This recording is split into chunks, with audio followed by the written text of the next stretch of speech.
Okay. Good morning, everyone. My name is Sandy Barr. I'm the chapter director for Sierra Club's Grand Canyon chapter.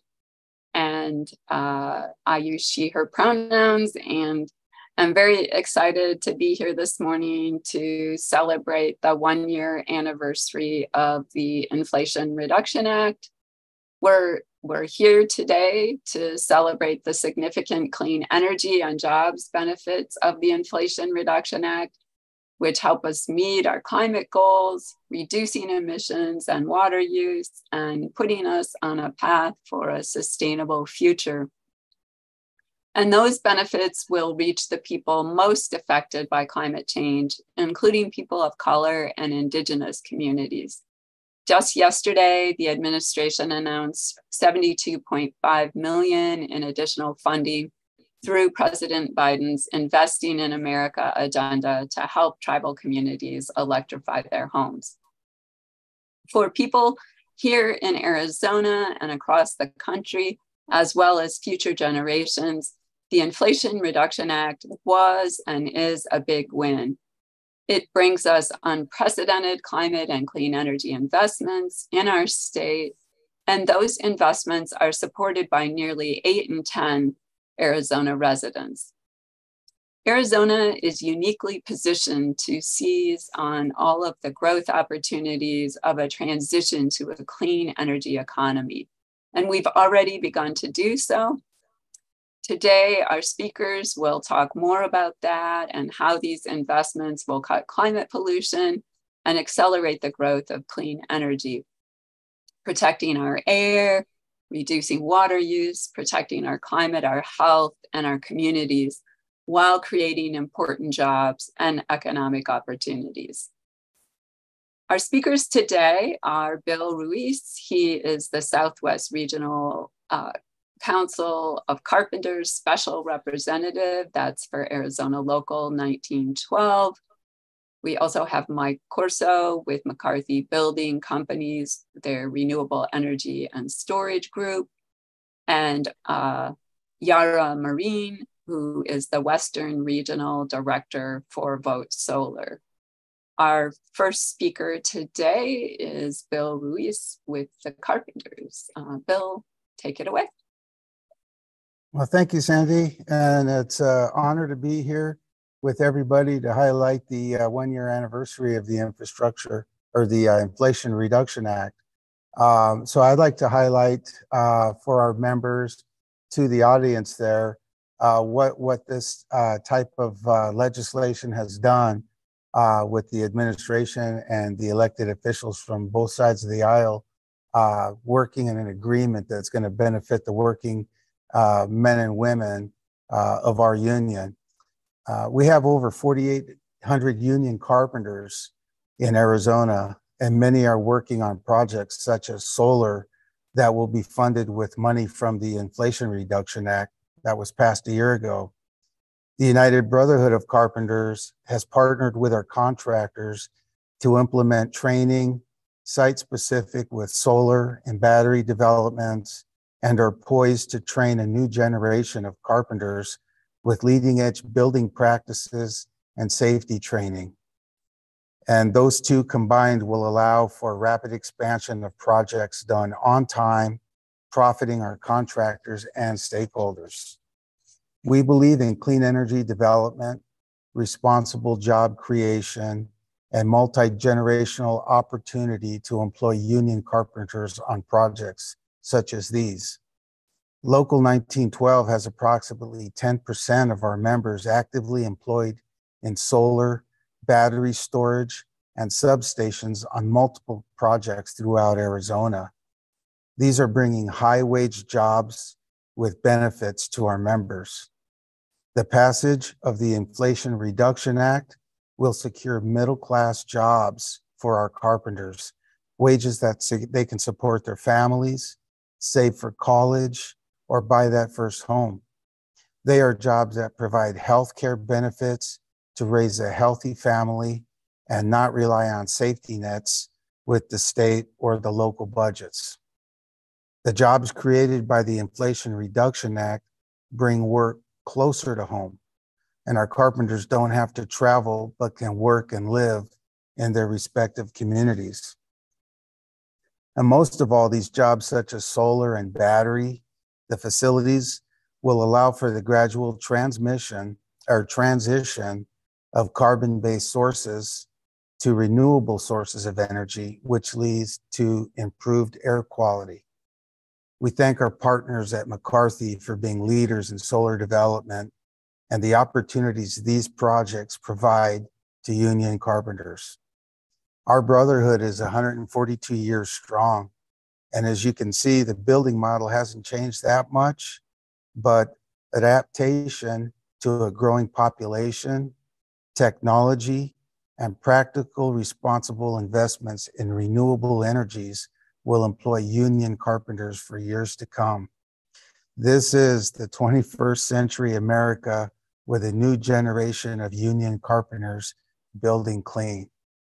Thank you, and I'll turn it over to Mike Carso from McCarthy. Thanks, Bill, and Sandy, thanks so much for hosting today. This is a really exciting time, and I think it would be appropriate to kind of go through a few things associated with our effort with utility scale solar. And as I think, as we all know, the utility scale solar industry has been making really good progress prior to the passage of the IRA, although we've seen some bumps in the road with some tariffs, et cetera. But we've generally seen steady growth in the industry as the technology has improved and more private sector businesses have made clean energy a priority in their site selection process, which is first and foremost, right, for the process that we're endeavoring on here. But I'd say since the IRA passed a year ago, there's even more activity across the country on the utility scale solar side, with more communities embracing the sustainable clean energy solutions, as well as storage, which Bill had mentioned as well. So just for a couple of notable stats, I think, that are appropriate. Just over the last year, the United States solar and storage companies have announced over $100 billion in new private sector investments. And by 2033, so about 10 years out, the projection is that the US will have installed about close to 700 gigawatts of solar capacity, which, you know, I think the most relevant stat there is that it's about 4 times the amount that's installed today, which is it's exponential for sure. Manufacturing, from a manufacturing standpoint, that's we're seeing a surge in that as well, where we've got 51 solar manufacturing facilities that have been announced or expanded upon just over the last year. And as it relates to energy storage, 65 gigawatt hours of manufacturing capacity has been announced across 14 new or expanded facilities, which is an absolute ton of work and effort there. So when we talk about Arizona, having been ranked 7th nationally for a total solar installed capacity in 22, that's jumped to number 5 this year, with about it's about 6.5 gigawatts of capacity installed, which is enough to power almost 1 million homes. And we're seeing, as of Q1 of 23, there's about 8,500-ish solar jobs and about 368 solar companies in the state, which include manufacturers, installers, developers. McCarthy's renewable energy team is based in Phoenix because of the progressive nature of solar development in Arizona. And since our involvement, since the infancy of solar here, it's provided firsthand insight into the development of utility scale solar on a national level. Bill talked a little bit about jobs, and I also want to talk about the impact that the IRA has to promote domestic manufacturing, which means jobs as well.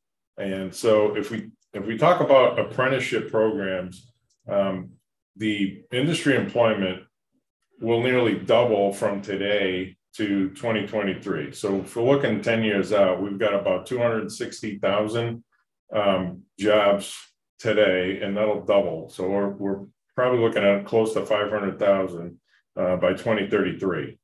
And on the construction side, and in the manufacturing side, we're talking about probably 100,000 jobs by 2033.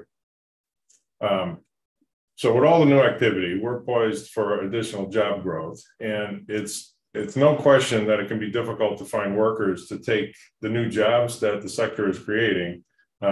McCarthy's having good success around the state and across the country, working with unions like Bill had just talked through, and as well as training workers through our accredited apprenticeship program on a national level. The value of a well-trained workforce increases with union partnerships, which provide training for individuals of any skill level and a career path with great wages and benefits to meet IRA requirements.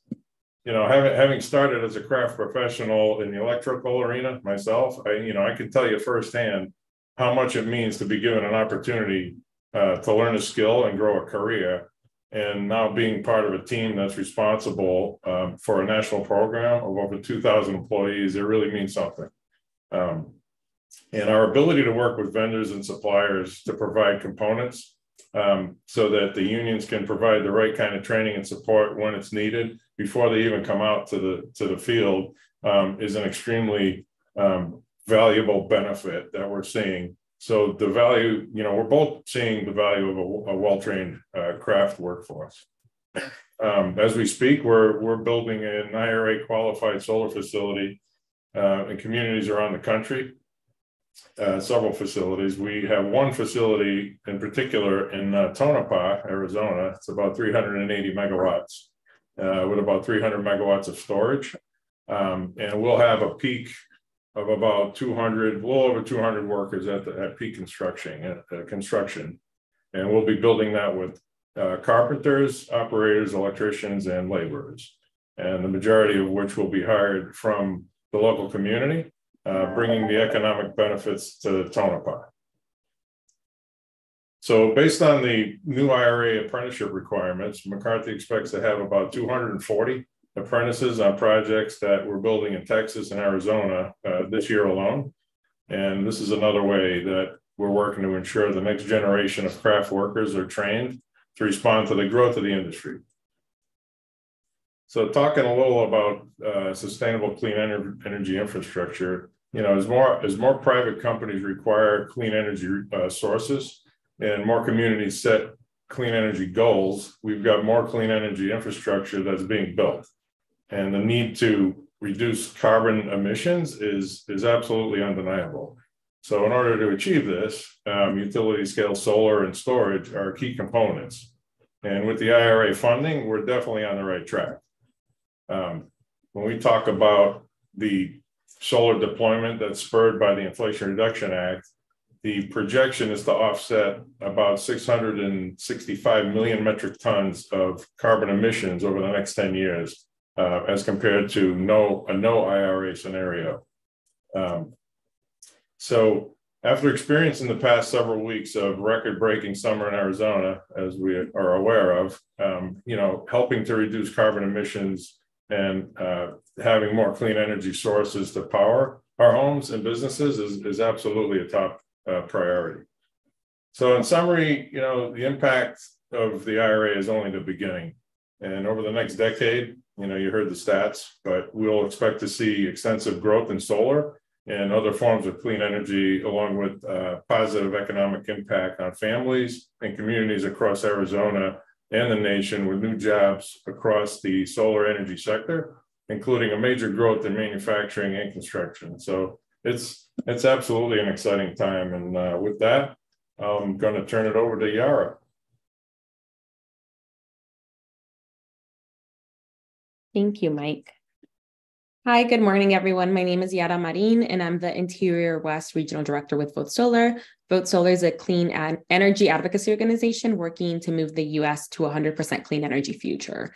So the Inflation Reduction Act, as we've heard, is a huge step forward towards helping mitigate the worst impacts of climate change while also bringing significant tangible benefits to Arizona families. The climate and energy provisions of the Inflation Reduction Act, or the IRA, are a $370 billion down payment on a safe, reliable, resilient, and affordable clean energy future. This legislation will drive down energy costs for Arizona families. It's making it easier for families to install solar, to buy electrical vehicles, and to make their homes safer by making energy efficiency improvements more accessible to Arizona communities. The IRA will bring an estimated $4.1 billion of investments in large-scale clean power generation and storage to Arizona by 2030. It also includes $30 billion in tax credits to accelerate domestic production of solar panel, wind turbines, batteries, and critical minerals processing, and $10 billion investment tax credit to build new manufacturing facilities for clean technology such as electric vehicles, wind turbines, and solar panels. I grew up in South Central Phoenix, and I never saw solar panels in my community. Now, experts estimate that an additional 150,000 Arizona households will install rooftop solar panels because of IRA investments. These numbers make me hopeful. We are already seeing the benefits right here in our home state. An American battery factory announced at the end of 2022 that the company had selected Tucson, Arizona to be home to their official headquarters.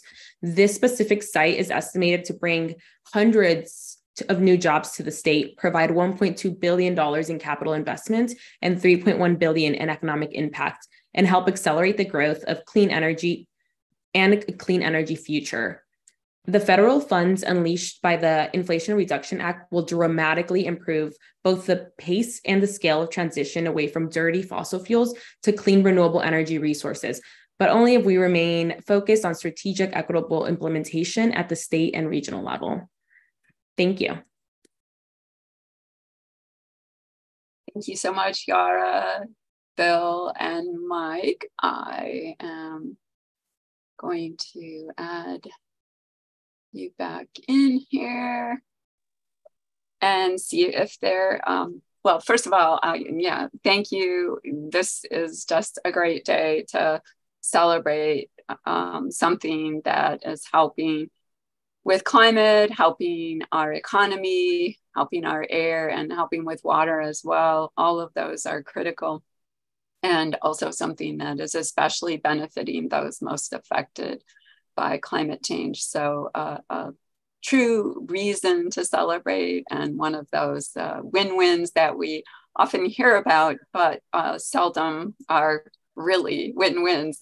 This one is. So thank you, all of you, for your words, and appreciate the work that you're all doing to advance clean energy. I just wanted to check now and see if there were any questions. The panelists are also available for interviews. We can connect you with them directly or their contacts. And I don't see any questions right now. Let me just look real quick and see if there are any hands or anything. All right. Nope.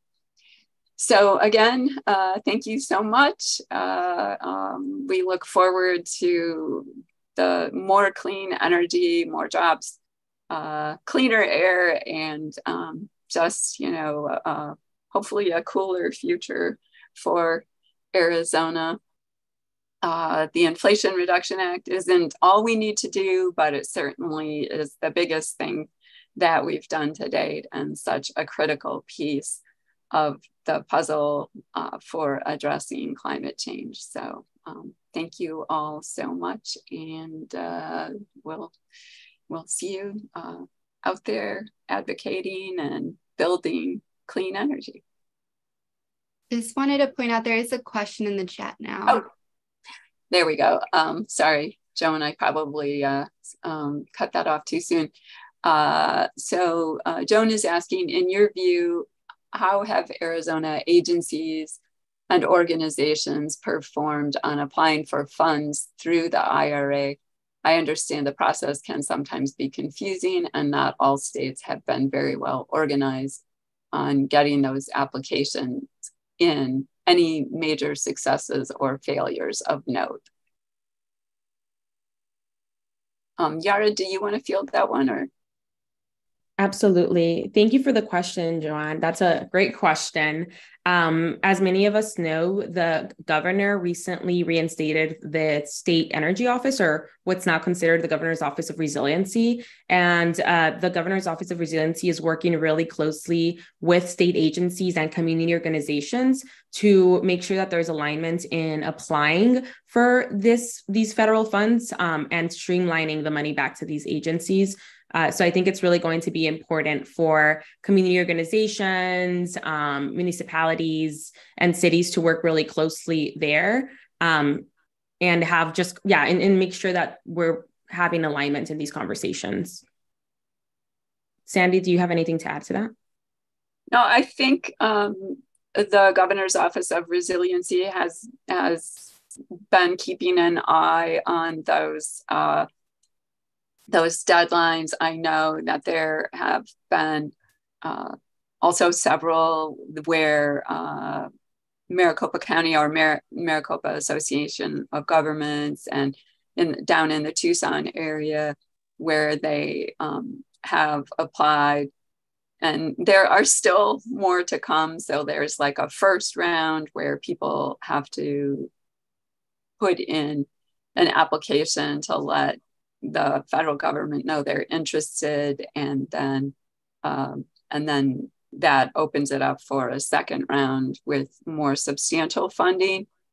I think there's still work to do on letting more people in the public know about the benefits, and some of those aren't available yet. They're still working on making sure some of the energy efficiency and renewable energy benefits are available for individuals, and working on those programs. But I think so far they've done a good job. People that read the provisions are sometimes confused because they go, wait, how do I benefit for my heat pump if Arizona doesn't have an energy office? And that's where we need to make sure they understand that the Office of Resiliency is the place to go.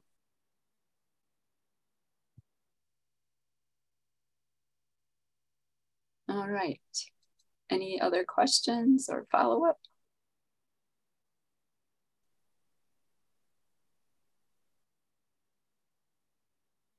All right. Thanks again, everyone. Have a wonderful rest of your day. And again, if any of the media want to do follow-up conversations with any of the panelists, feel free to reach out to me, sandy.bahr, BAHR, @sierraclub.org, and I can connect you with them. All right.